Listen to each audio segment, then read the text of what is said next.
And welcome to the very first installment of the brand new Harley painting for the Open Studio series. This one is going to start with an HD stencil.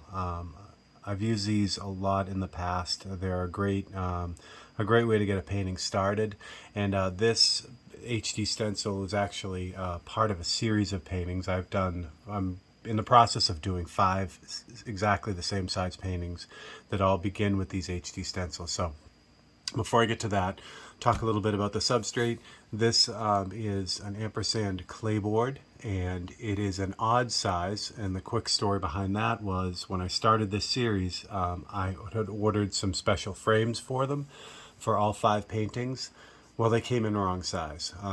They were supposed to be 5x7, which would have been nice because we could have done prints. But the frames came in at a very odd size. They're 4.5 by 6 7/8. So I don't know who was sleeping on the job at that particular point, but that's how the frames came in. So instead of returning them and waiting again for them, I just cut down the ampersand boards. What's really nice about these ampersand boards is with a really good table saw, you can get the same cut on them that they get from the factory, which is really nice. So I modified the board so that they fit the frame, and we were off and running.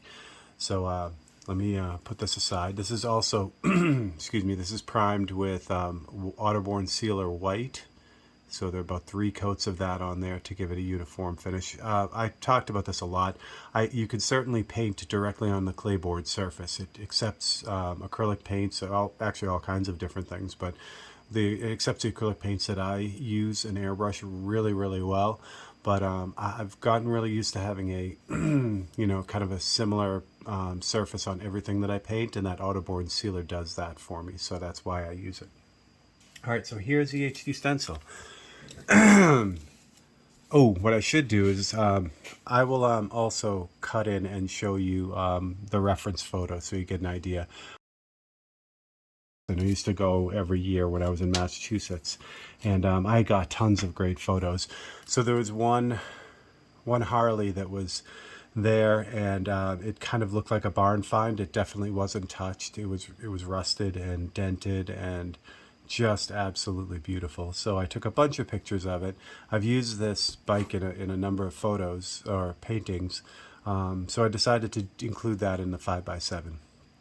So once I had the photo cropped down and adjusted to the right size, I sent it to HD Stencil, which I will also include a link, and they are kind enough to include a coupon if you use the code that's also in the link. So what they'll do is you send them whatever photograph you have, and they will turn it into a high definition stencil. The best way I can describe this, it's kind of like a screen print. It's a very fine mesh, and then they use a material to block off the areas that the paint shouldn't be going through. And you get this really great, super high definition stencil that you can use as an underpainting for your work. So that's kind of how all this happens. What I've done is I put a really light black line around the outside edge. You guys can see it flashing, but having that marker line will help on the next step, just to kind of line it up. So once you get it back, what you can do is you can just grab your board or your canvas or your paper and just kind of hold this in place. In my case, I could use magnets to hold it down, but what I really like is a really flat, tight surface to kind of have the stencil set up at, so that what I do is I actually mount it into just a piece of scrap mat board. And this is again taken from kind of the cue from the screen printers that I've known in the past. So what I'm going to do is I'm going to take some masking tape. This is 3M masking tape. It's very sticky and very strong, which is good for this, because I don't want it moving. So rip off a few pieces just to kind of get it started. And this is where that black line, that marker line, comes into play. It'll really help me line this up quickly. Let's go correct, and that way we won't have to worry about it. Now you notice that the marker lines are inside of the opening on the mat board. I did that on purpose so that I'd get a little bit of extra space on the outside edge. so that I'm not trying to like wrestle this mat board around the ampersand board. And you'll see what I mean when I put it in. So I'm just going to tack it down. I pull a little bit at it, but I don't really yank it. I don't want it super, super like crazy tight. I just want to get all the wrinkles out of it. I already did that. Okay.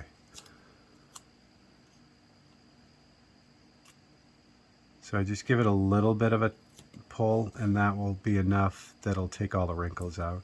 Now you can, on the last one I did, I taped the whole thing. You don't necessarily have to go around the entire edge.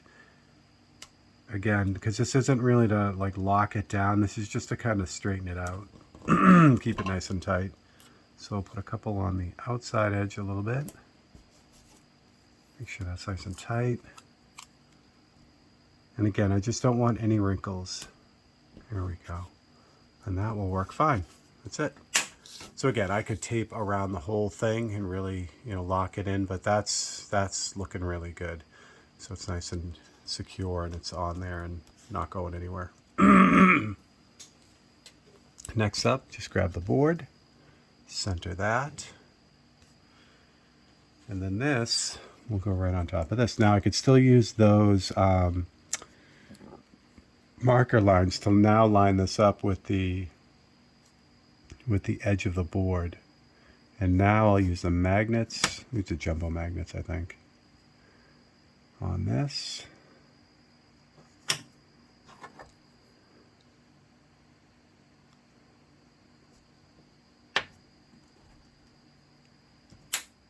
And again, I don't use like a ton of pressure on this. It's really just to keep it nice and flat, that's all. And there you go. So now it's lined up, ready to go. All right. So I've done a couple different tests with this. When I first got them, I'm like, oh, I don't really want the image really like dark. I kind of want it subdued. So I tried a light gray as the first, kind of pass over this. And it really was too light. So what I did was I kind of changed my mentality with this. I really wanted it as an underpainting, which means I was going to cover everything. There was going to be no stencil work left in the end. So it was okay then to go really dark with it, to use just a straight up black. And as an as an image for laying it out, that worked out much better. You could see a lot more of the detail that way, and it just worked out great. So now that's what I do. I use just straight black. So just run that through the airbrush.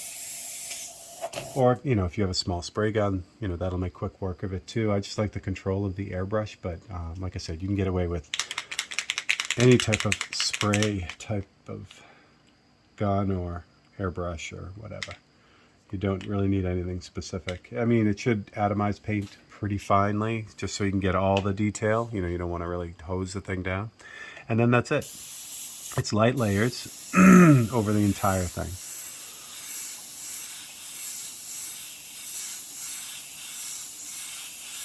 And just back and forth. I'm using roughly about a 50% overlap as I do this. It is not an exact science though. You really just have to cover the whole thing. But I go light layers so that the top will dry before I get to it again. And then another pass.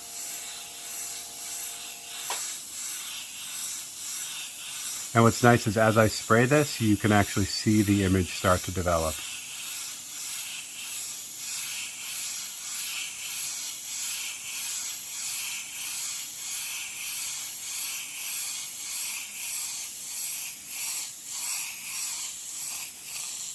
And ran out of paint.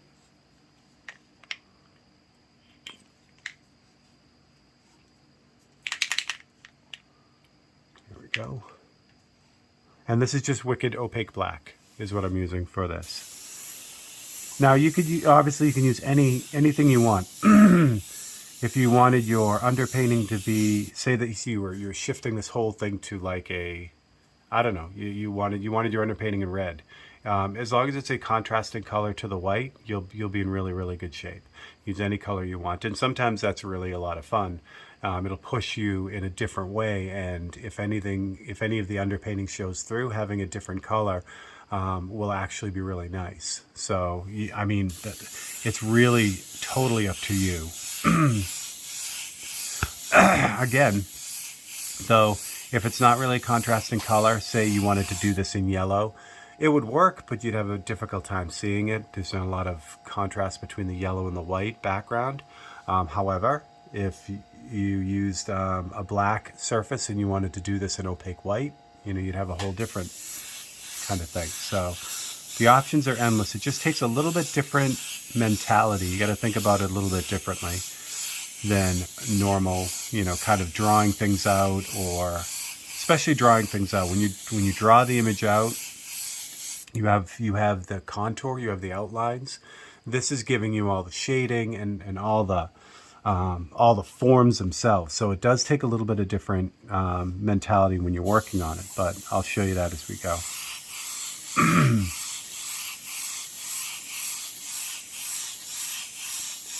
A big question I get is, can you reuse these? And the quick answer is yes, you can. So I've cleaned these. It's easiest to clean them right after you use them. I haven't soaked them and really tried to get dried paint out of them. But as soon as I'm done with it, if I rinse this out and clean it, you can get more than one use out of it. For my paintings, though, I like this, I'll only do one of these paintings, so I really don't need to reuse it. But on some of them that they offer, it's an image that you can continuously use over and over again. So the actual lifespan and longevity, I'm not entirely sure because I don't use them that way. But they have a great website, which again is in the links. So you can give them a call or email them and ask your long-term technical questions, I guess.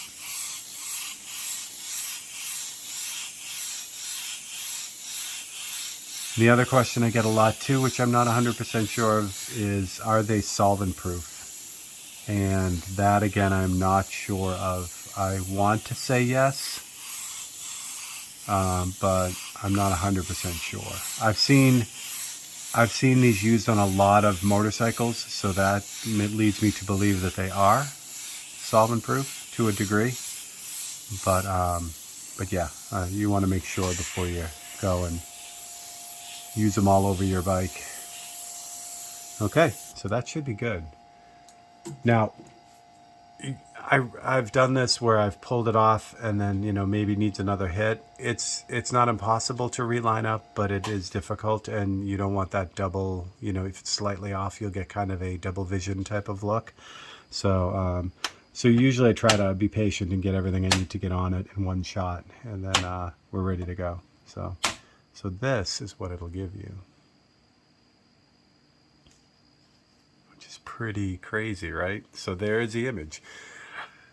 When you send it to them, they will send you back the template exactly with what's in your photograph. So in this painting here, there won't be any background in my painting. It'll be just kind of, dark. It'll be kind of floating off into, kind of showroomy type of feel. Ideally, it would have been easy if I just photoshopped all that out before I sent it to them, but I didn't because I knew I'd be doing it with paint. So something to keep in mind too. Like I said, they will give you back exactly what you give them.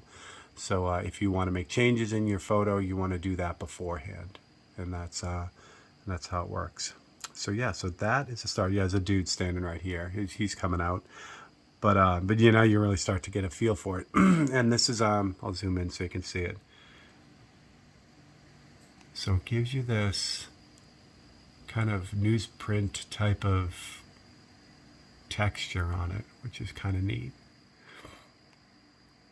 And people had asked, can you just leave it like this? Well, the thing with that is really it gets into a whole other discussion, whether this is a piece of art or if it's just a process. And to me, if you were to leave this and just put a frame on it and hang it, you could be very happy with that. And for me, it doesn't take very much skill to do what I just did. So for me, a good piece of art, good piece of human-made art, has some skill and some blood, sweat, and tears put into it, if that makes any sense. So that's a whole other discussion. What is art, and that's the definition is different for everyone, but for me, it's you know, a piece of art needs to have taken some skill, some thought, some. It can't be easily reproduced by people without that skill, if that makes sense. So, anyway, but if if you want to do these and just hang them on the wall, they would look beautiful. They look like old newspaper prints, which is pretty great. All right, so what next? So now it's a matter of just, this is why it's so fun. And when we get into this painting, I'll show you. I now incorporate everything that I've done, like with the Chevelle painting, or any of the other paintings that I do really, where I have the photocopies of this same image. And what I'll start doing is I'll start cutting out things and using them as shields and doing everything I normally do. But instead of just doing that on a blank board like I did with the Chevelle, I have all this information now that I can use to, one, help me line it up, but two, also when I just go and do some freehand work, I have all that information already there, which is really, really nice. So that's what we're going to do. So let me grab some copies and we'll get this started. Okay, so we're going to start with the background. It's usually where I start, especially with something like this where I know there'll be a lot of freehand in there as well. So these are the copies that I have, and these are like I said, 1-to-1. This is actually the same file that I sent to HD, so it works out really well because you have the same file ready to go. So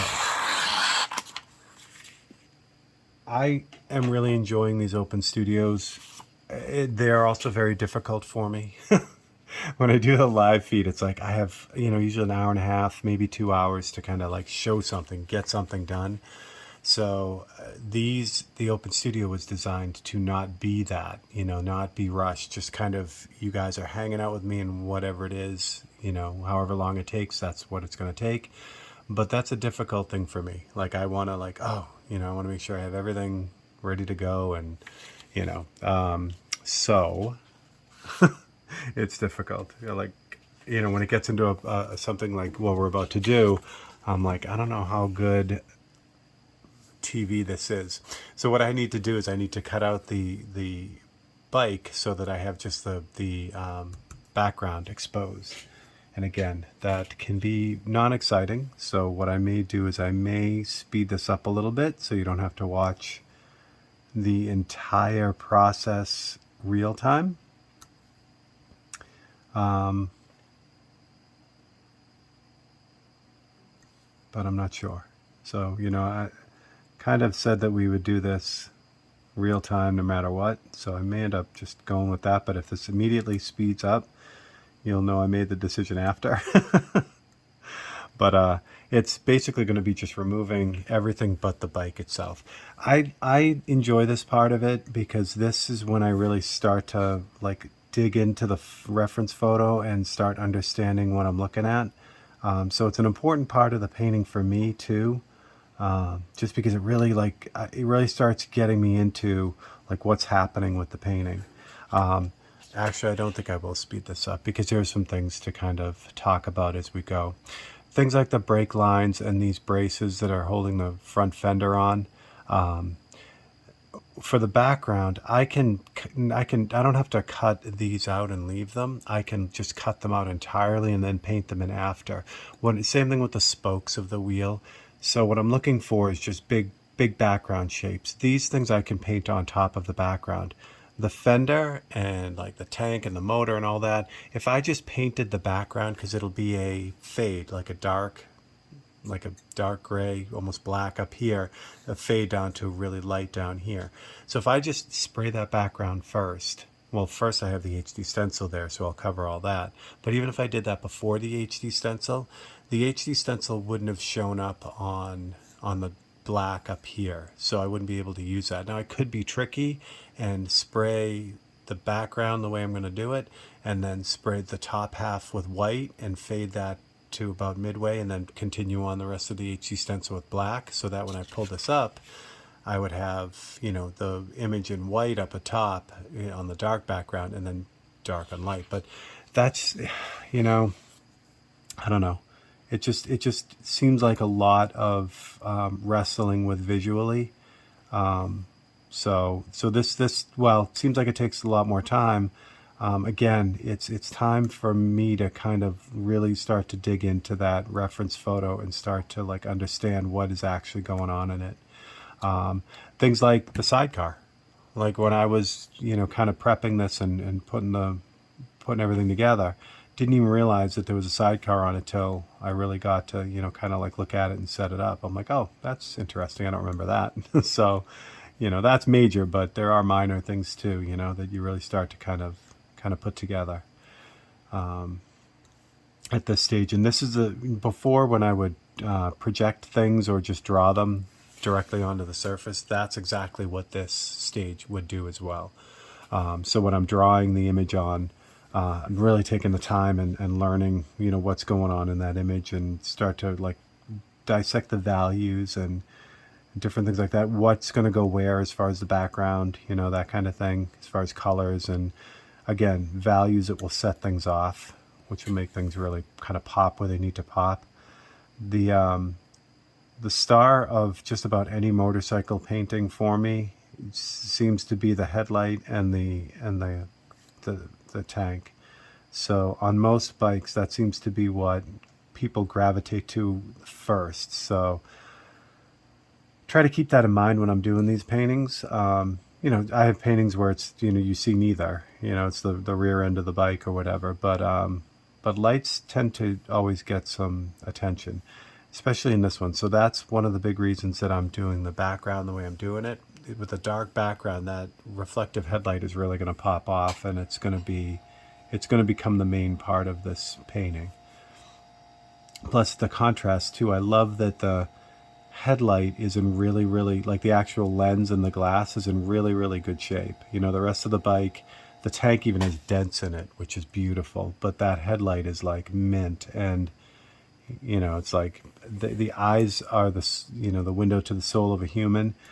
It really tells a lot about a bike with headlights. And I believe that with cars too. When I'm painting cars, the headlights really have all the character of the car. So I think I might leave this. I think it's a brake line. I think I might leave that, just because I think I can get it to work without. So remove that piece.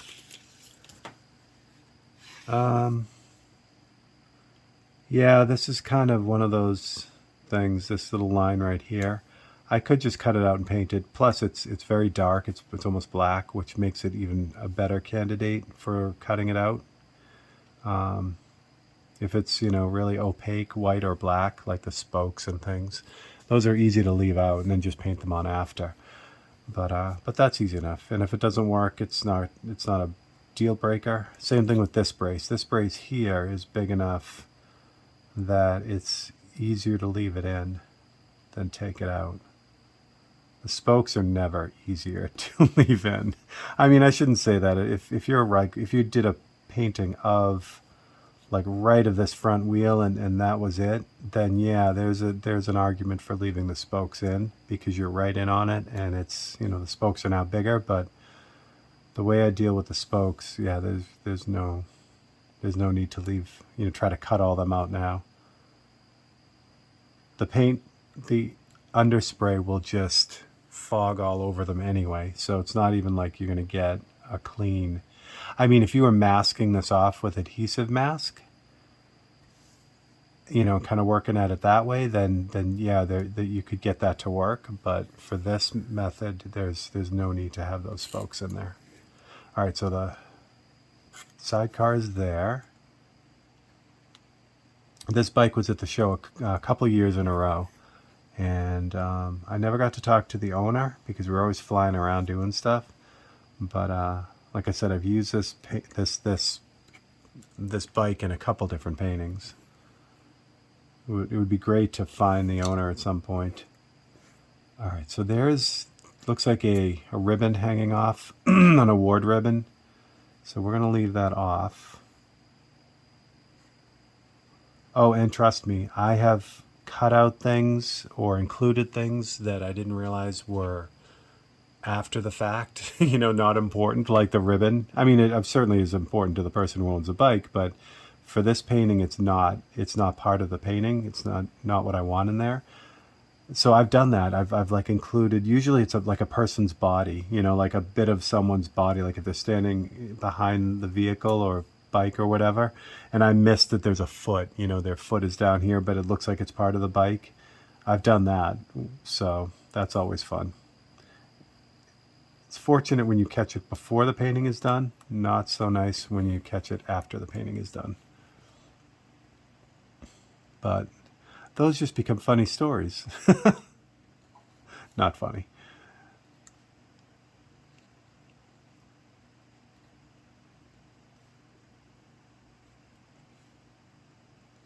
All right. So here's a good example. Okay, good. So I have the reference photo off the side here. So at first I'm looking at this thinking, what is this? You know, is that part of the headlight or whatever? But no, that's a dude in the back with a camera taking pictures of stuff.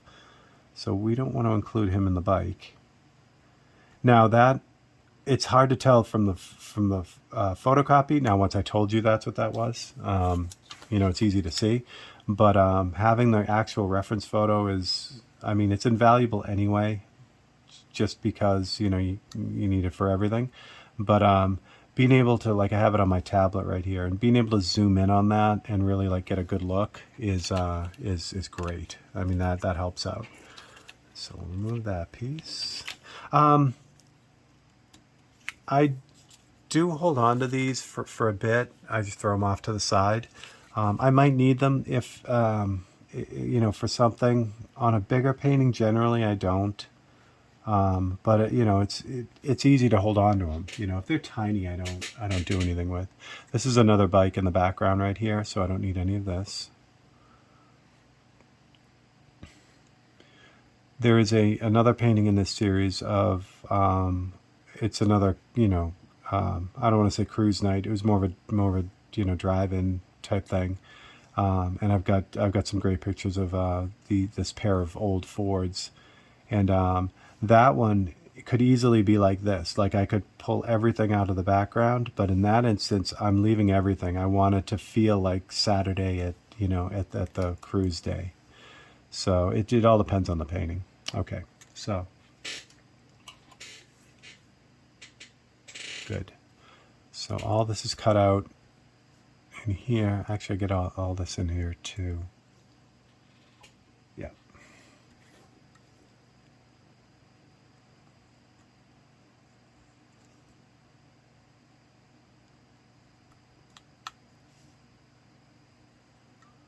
And again, if you missed it in the last Open Studio, so I use just a number 11 X-Acto blade. They are my favorites. They just work really, really well. They're also very common. You know, you can find them in a lot of places, which is nice. The X-Acto makes a absolute ton of different shaped blades. So if you find the number 11 doesn't work for you, you're in luck, because X-Acto has just every shape and size blade you could possibly imagine. But I've also seen people use surgical scalpels, and I've seen people use snap blades, you know, those just the regular construction snap blades, which is always blows me away. So yeah, really it's whatever is comfortable for you, whatever gives you, you know, the ability to kind of make those turns and cut accurately, whatever really works for you. But for me, I've used X-Acto blades forever, so just kind of know what to expect from them. And again, what I love about them is if I run out, even out here in rural Ohio, you know, I can find these in a store. So I can, you know, I'm never without them, basically. And I do go through a lot of them. So, and it's funny, just go through the end of them. The end will break off, and then, you know, I just put them, I keep them. I think I mentioned that before. I have a little bucket of them because they're great for, you know, doing things like cutting mat board. And, you know, once the tip is broken, they're still good for cutting mat board. And, you know, the bottom part of the edge here is still brand new on all of them. So you can get a lot out of them. It's just for this type of work, you know, once the end of that breaks off, and it does from doing all these turns, or it just wears out, ends up meaning a lot of blades kind of get lost in the mix. All right, that right there is part of the bike. Good. See, I think this is part of the opening for the sidecar, or part of the sidecar.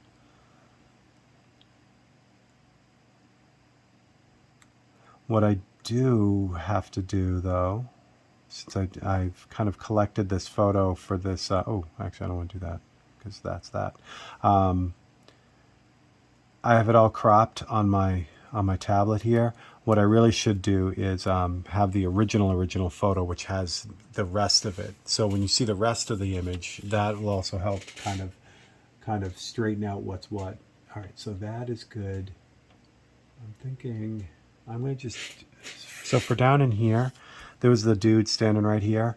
I'm not 100% sure that this is how it goes, but I'm going to remove these for now, because these are really dark anyway. So even though this is going to be in color, these are still going to be really dark. So even if they're not, if they are part of the bike, they're still going to be dark, like this spot here, which I know is part of the bike. So that's okay. So I can leave, you know, I can cut those out or leave them, because when I do the fade, when I go to paint them in for the actual bike, I'll be painting them dark anyway. So they're not going to stand out if they're not part of the bike. The only way they would stand out is if this area was just a vastly different color. You know, if it was red or something back here. But if it was red, then I'd know it wasn't part of the bike too. So you got that. All right, so that's it. So now I got to double check things real quick. I think we're good. All right, so for the next episode, I'm going to drop this on, spray the background, and we'll be moving on. All right, so thank you for joining me for part 1. If you enjoyed this, please like and subscribe. There'll be a new one every week, and we'll just keep working on this painting till it's done. All right, so for Steve Leahy, we'll cut that out. So for Steve Leahy and Open Studio, I will catch you guys on the next one.